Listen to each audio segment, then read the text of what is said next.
So excited first. I want to thank everybody for giving me your continuous support. I mean, continuous support and your prayers that you're sending my way. I send all of that love and that inspiration and all that positivity and all that good energy. I send all of that right back to you. And I thank God by faith that you're going to receive that 1,000 times more than what you gave in this direction. Listen, never doubt yourself. We're going to start out by saying that. Never doubt yourself. Don't ever doubt yourself, and don't ever doubt the decision that God led you to make. Your silence has woken up a lot of people. Your silence. It woke a lot of people up. Don't forget this. Your love was a gift. It wasn't a guarantee. That's deep, family. That's so deep. Boy, we need some equipment. That's so deep. Your silence woke people up. They paid attention to you when you stopped talking. People paid attention to you whenever you learn to keep your mouth shut. When you learn not to air, even the feelings. When you learn to shut down, when you learn to be quiet, people wake up. They're paying attention. Where they weren't paying attention to you before, they're paying attention to you now. They are, because you're doing something that they thought you would never have the courage to do. Now you're doing it. Now people are going to pay attention to you, and they're going to pay attention to you in a way they never have before. Your love that you gave, it was a gift from God to certain people. It wasn't a guarantee. If it was a guarantee, they wouldn't have gambled with it and lost it. So you got to be careful in life when you gamble with things, because it's not 100% that you don't lose something. So when you gamble with something, there's a potential for you to lose it. But some narcissistic people didn't think that they could gamble with you and never lose. But now they know the difference. That gambling with a gift is going to cause you to lose. When you shut down and when you kept your mouth closed, when you stop airing your concern and what bothers you and how you didn't like this and how you didn't like that, when you do that, you wake people up. You're going to cause people to really scratch their head and go within and ask themselves a question. See, what you're doing when you are quiet is reverse psychology, but God tell us to have wisdom. That's the principal thing. Have wisdom. And he said, in all you're getting, get an understanding. We need wisdom, and you need an understanding. Your silence woke people up. People don't wake up when you keep airing how you feel, and when you keep voicing what you don't like and how you don't like it. Sometimes people really dismiss you. It's unfortunate, but you were dismissed. A lot of us would be dismissed. But the moment that we begin to be quiet, the moment that we begin to hush and to keep our mouth closed, the moment that we begin to go within and stop sharing and stop airing, hashtag it, stop sharing, stop airing. Only share and only air what God leads you to do. If God don't lead you to share, if God don't lead you to air, then you need to be quiet, because your silence is going to wake a lot of people up. It's going to wake people up to your true potential. It's going to wake people up to who you really are as a person. It's going to wake people up to the character that you do have, the gifts that you have. It's going to wake people up to the greatness that you've always had on the inside of you, because you're quiet, and it's going to cause people to pay attention to you. People are paying attention to you now because you've hushed. You've gone quiet. Your love was a gift. Your love is a gift. It's not a guarantee. I want you to step back. I want you to learn to step back and let people come towards you. I want you to learn how to make people earn you. And I don't ever want you to be too available and too accessible to people who don't deserve it. I'm going to say it again, family. Learn to step back and learn to let people come towards you. Don't be afraid to do it. Make people earn you. And don't be too available and don't be too accessible to people, because when you become too available, when you become too accessible to people, that's when you get taken advantage of. The realization that you're not just sitting around waiting on them has woken people up. Just a realization to a person that You're really not sitting around twiddling your thumbs, crying yourself to sleep every night, not living your best life. That realization to somebody, this is what wakes people up. Just the thought of you living your best life without them, just the thought of you succeeding without them, it's going to wake people up.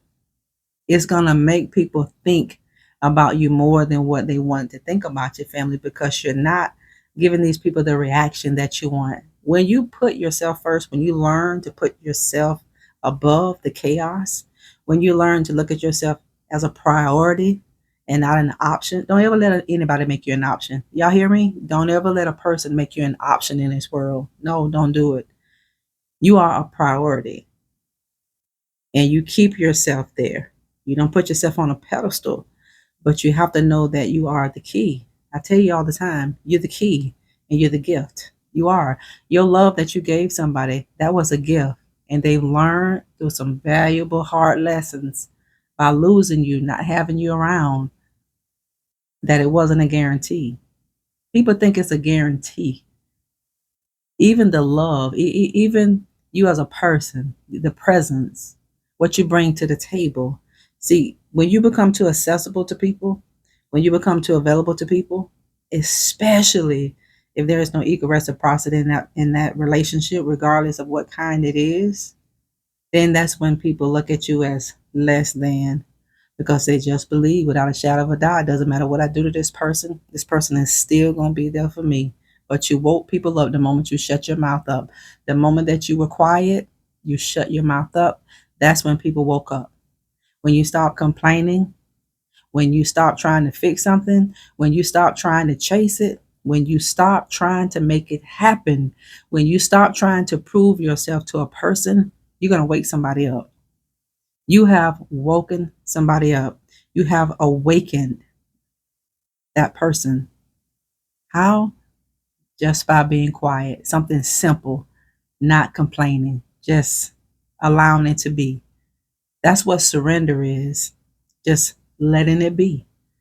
Just allow whatever God allows, because God is going to change your story. God is rewriting your story every day. He's rewriting my story every day. Your love was a gift, not a guarantee. Say it. My love is a gift, not a guarantee. You are a gift, not a guarantee. People are learning that today. You all hear me?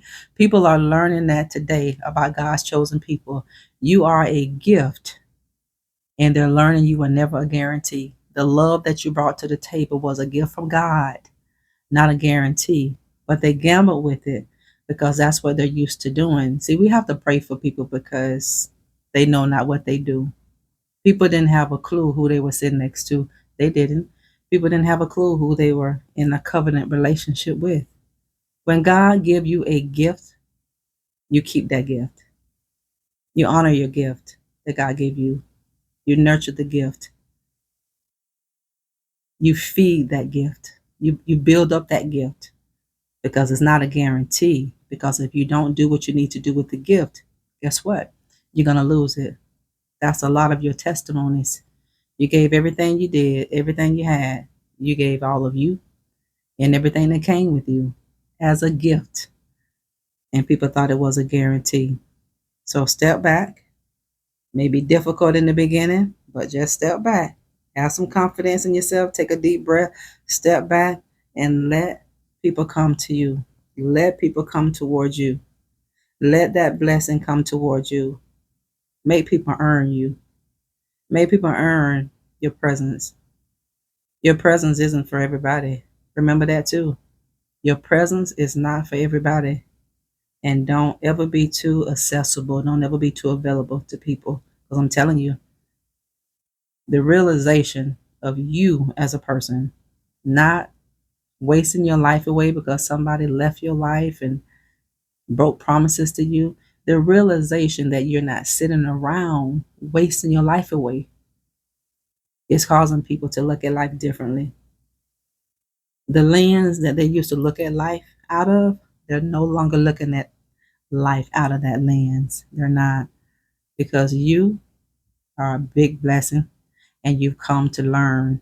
and you taught people to family. You have been such a big blessing.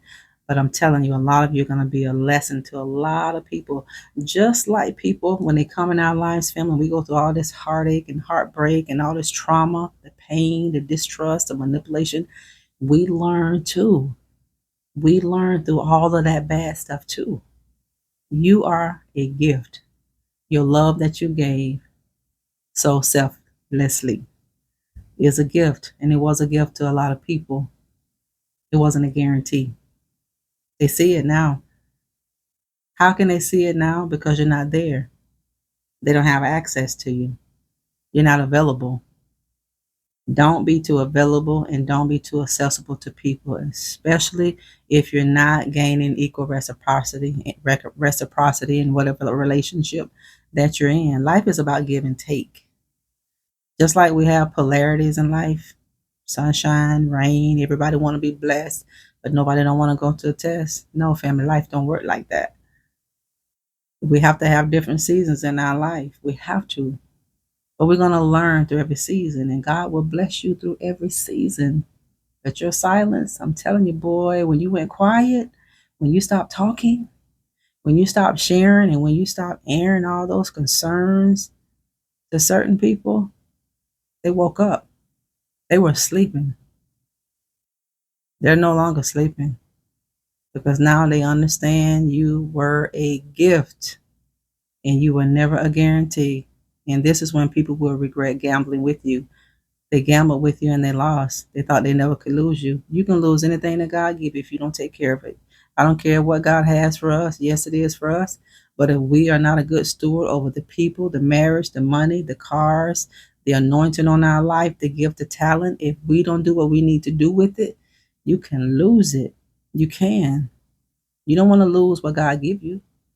And then sometimes people will look at God as he's a liar. He took this. Listen, guard your heart because the Bible tells us this is where the issues of life come from. You want to know where your issues come from out of your life? Look at what's been sown and planted in the soil of your heart. That's why God told you to guard it. You don't give your heart away to everybody. You can't give your heart away to anybody, and you can't give you away to anybody. Continue to be silent where you're supposed to be silent because a lot of people are woken up now. They have awakened. They're no longer asleep, and they know now that your love was such a gift and it wasn't a guarantee. They learned it by losing you. Thank you for tuning in to broadcast today of You Are Enough. Share this message with somebody. Thank all of you for subscribing and like and share. Thank you for purchasing your copy of the book. And thank you for going to the back of the YouTube page and hitting that Amazon link. Go to that Amazon store. You want to know how you can sow back into the ministry. Purchase the candles. Go to the Amazon store. Purchase something out of there for yourself or somebody else. And look up because good things are going to come. They will. Just don't give up, family. Work on you because you are the priority, you're the gift, and you're the key. You are. Talk later. Bye bye.